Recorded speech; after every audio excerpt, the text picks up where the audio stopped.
mereka-mereka yang ada di bawah kita, yang lebih susah, yang lebih sulit dari kita. Untuk itu motivasinya selalu di dalam surah Al-Rahman itu diulang-ulang bahwa sesungguhnya fabi ayyi ala rabbikuma tukadziban. Maka jemaah salatul Jumat rahimakumullah.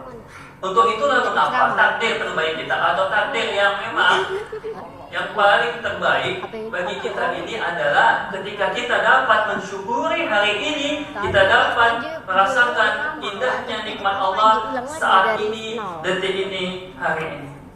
Ketika kita memiliki sepeda, kita syukuri sepeda itu, kita gunakan untuk bekerja, datang ke masjid, maka insya Allah kita akan dilebihkan Allah memiliki sepeda motor berikutnya di hari ke depan.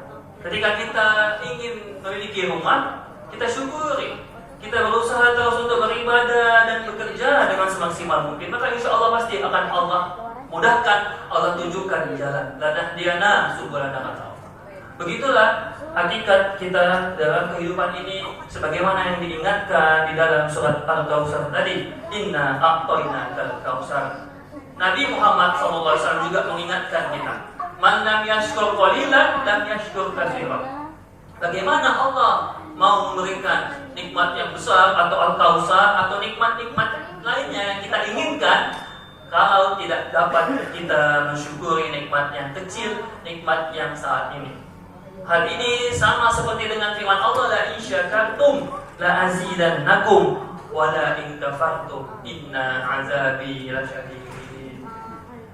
Mungkin bisa kita lihat ilustrasinya, contohnya, atau bisa kita ambil contoh bagaimana tukang parkir yang kita lihat begitu ada banyak mobilnya di dekatnya, tidak ada kesombongan sedikit pun yang ia rasakan.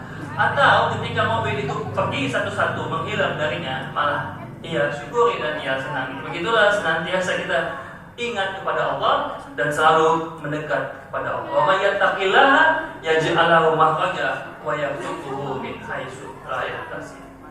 Maka jamaah salatul Jumat rahimahumullah, hikmahnya atau perintah di dalam surat Al-Kautsar, selain kita bersyukur mendapatkan Al-Kautsar, tentunya bukan hanya nanti ketika di surga, tetapi Al-Kautsar di dunia pun juga Allah sediakan, sebagaimana atina kita di dunia wa atina fil akhirat.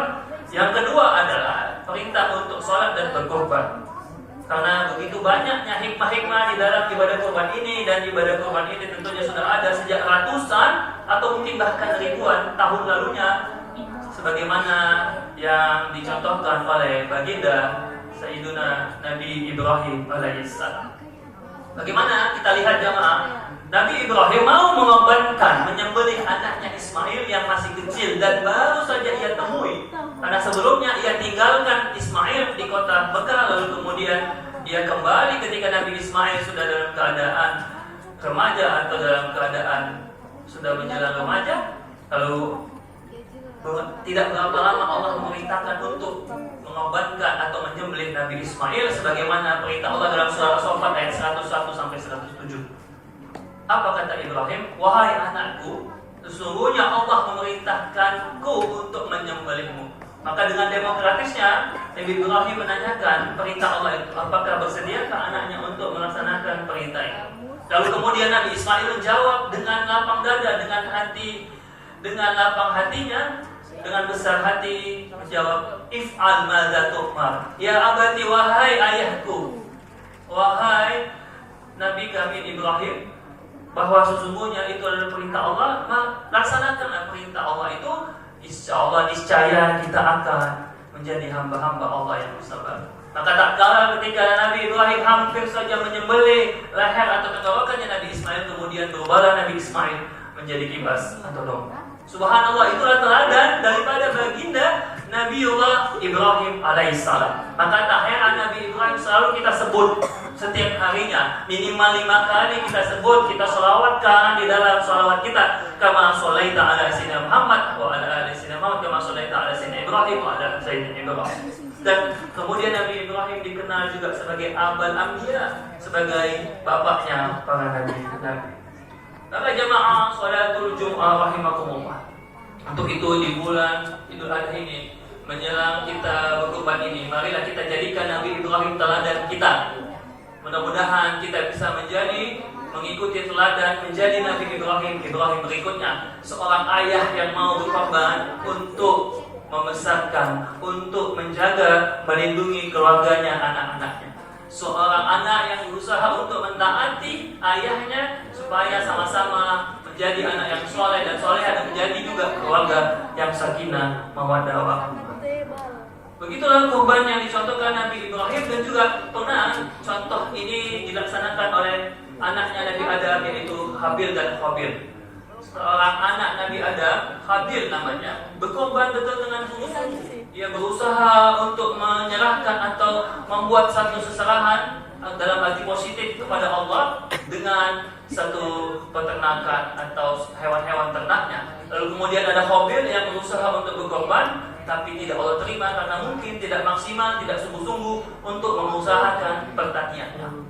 Begitulah sesungguhnya kata Nabi, innallaha la yanalu luhumha wa la dima'uhum. Allah tidak melihat mungkin hewan kurban kita ada kurangnya, mungkin uang kita kurang atau tidak sesuai, tidak gemuk, tidak besar gitu. Tapi itu tidak menjadi masalah di sisi Allah. Kalau memang sanggupnya kita mendapatkan hewan yang mungkin agak kurang, maka la yanalu luhumha. Allah tidak memandang dagingnya atau darahnya, tapi yanalu taqwa. Allah melihat bagaimana kurban kita, bagaimana usaha kita untuk berusaha mengumpulkan uang itu untuk berkorban kita.